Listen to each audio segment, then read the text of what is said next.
Hi guys, welcome back to my channel. This is Manoj. Guys, ఈరోజు ఈ యొక్క వీడియోలో జేఎన్టీకే అఫిలియేటెడ్ కాలేజెస్ వాళ్ళకి సంక్రాంతి హాలిడేస్ అనేవి ఎప్పటి నుంచి ఇస్తారు అండ్ ఎన్ని రోజులు ఇస్తారు దాని గురించి మాట్లాడుకుందాం. అండ్ గైస్, ముందుగా దీని గురించి మాట్లాడుకునే ముందు JNTK BTech 1-1 and 1-2 regular and supplementary examination యొక్క టైం టేబుల్ అనేది జేఎన్టీకే రిలీజ్ చేసింది.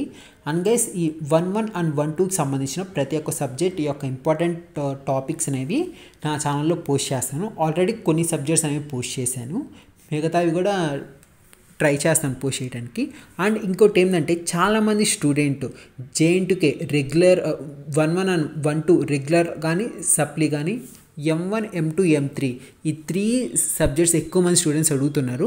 ఆల్రెడీ ఈ 3 సబ్జెక్ట్స్ మీద పోస్ట్ చేశాను. అండ్ ఇంకోటి ఏంటంటే, R23 వాళ్ళకి కొంచెం సిలబస్ చేంజ్ అయింది. R23కి సంబంధించిన మ్యాథమెటిక్స్ కూడా అప్లోడ్ చేస్తాను, ఇంపార్టెంట్ టాపిక్స్.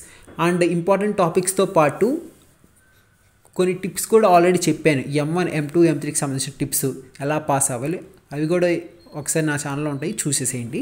అండ్ గైస్, ఈ జేఎన్టీకే అఫిలియేటెడ్ కాలేజెస్ వాళ్ళకి సంక్రాంతి హాలిడేస్ మొత్తం 4 days ఇస్తారు.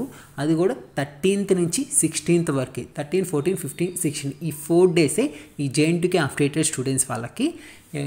జేఎన్టీకే బీటెక్ కావచ్చు, బీఫార్మ్స్ కావచ్చు, ఏ కోర్స్ అయినా అండర్ అఫిలియేటెడ్ జేఎన్టీకే ఏ కాలేజెస్కి అయితే ఉంటాయో వాళ్ళకి మాత్రం 13th నుంచి 16th వరకు ఈ సంక్రాంతి హాలిడేస్ అనేవి ఉంటాయి. ఇది నేను చెప్పాలనుకున్నది. Thank you for watching. And guys, please subscribe to my channel.